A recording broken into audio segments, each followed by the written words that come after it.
নমস্কাৰ জবৰ নতুন ভিডিঅ' এটাত স্বাগতম জনালোঁ।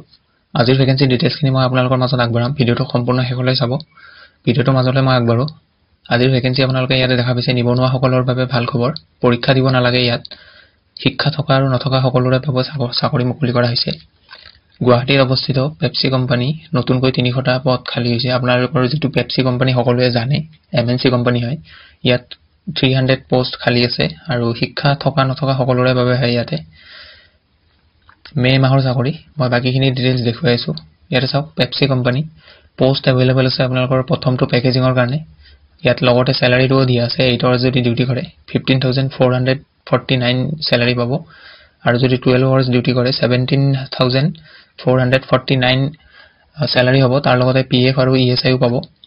2 নম্বৰ পোষ্ট হৈছে ছুপাৰভাইজাৰৰ কাৰণে।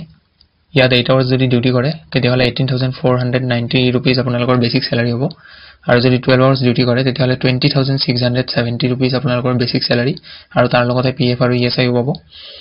ইয়াৰে এপ্লাই কৰাৰ যিটো লাষ্ট সময়সীমা সেইটো হ'ব আপোনালোকৰ মে 30 তাৰিখ 2025। গতিকে হাতত এতিয়াও সময় আছে আৰু ইয়াত কিছুমান আপোনালোকৰ সুবিধা আছে। যেনেকৈ ধৰক 1 নম্বৰতে আপোনালোকৰ ডাইৰেক্ট জইনিং কৰাই দিয়া হ'ব। কোনো ইণ্টাৰভিউ বা কোনো এক্সাম দিব নালাগে। মই ভিডিঅ'টোৰ আৰম্ভণিতে ক'লোঁ, দেখাইও দিলোঁ। যুৱকসকলৰ বাবে থকা আৰু খোৱাৰ সুবিধা আছে, কিন্তু বেছি হাইফাই নহয়। আপোনালোকক সাধাৰণভাৱে ৰুম আৰু খোৱা বোৱা দিয়া হ'ব। 3 নম্বৰটো ৰবিবাৰ আৰু উৎসৱসমূহত বন্ধ দিয়া হ'ব। 4 নম্বৰটো বিহু পূজা আৰু দেৱালীত বোনাছ দিয়া হ'ব। কোম্পানীৰ ফালৰ পৰা আপোনালোকৰ ভাল বোনাছ দিয়ে। 5 নম্বৰটো অহাৰ দিনৰ পৰাই আপোনালোকে ডিউটি কৰিব পাৰিব। মহিলাৰ বাবে ভাড়াঘৰ ঠিক কৰি দিয়া হ'ব। যদি মহিলাসকলে কোনোবাই বিচাৰে ভাড়াঘৰত থাকিব, ঠিক কৰি দিয়া হ'ব।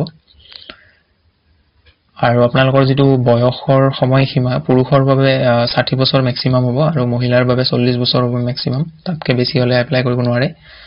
আৰু এপ্লাই কৰাৰ সময়ত আপোনালোকৰ আধাৰ কাৰ্ডখন বাধ্যতামূলক হয়। আধাৰ কাৰ্ডখন লাগিবই। আৰু টোটেল পোষ্ট মই 300 আছে, ভিডিঅ'টোৰ আৰম্ভণিতে কৈছিলোঁ।